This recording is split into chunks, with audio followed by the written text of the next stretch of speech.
I wrote on this board over here about how the Middle East would be set on fire, and I told you that during Tunisia.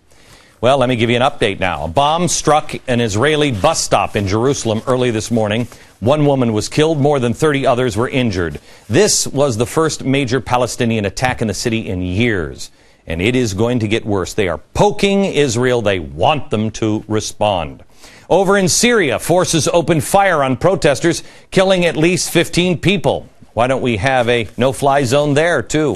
A witness described the scene like this. The security forces fired as they came from the north. Bodies fell in the streets. Then we go to Libya, where we strangely are protecting the citizens.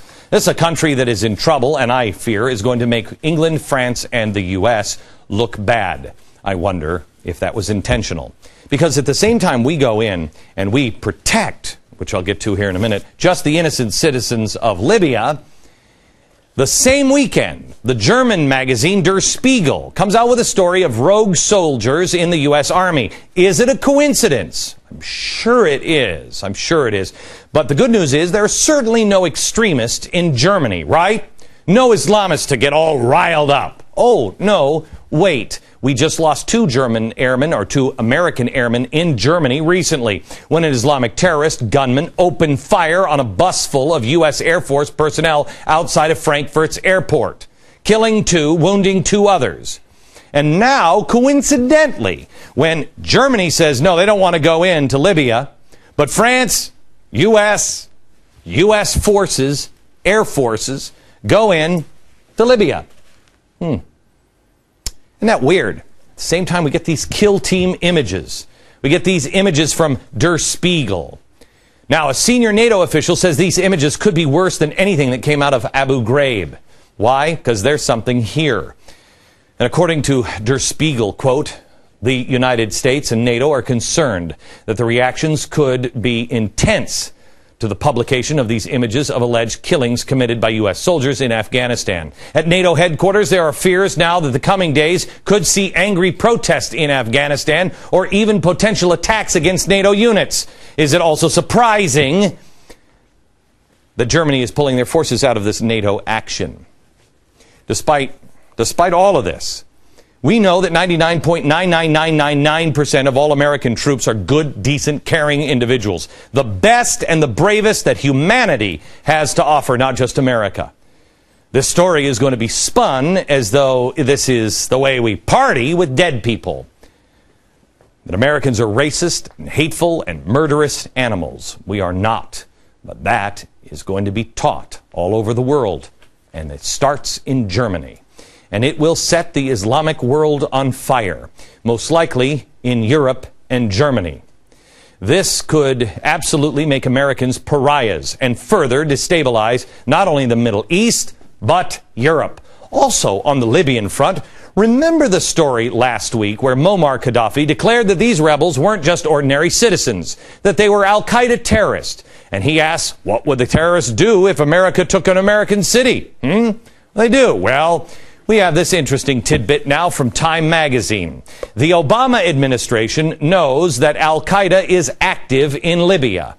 Quote, Obama and his aides know that they are taking a big risk. It's a huge gamble, says the senior administration official. Really?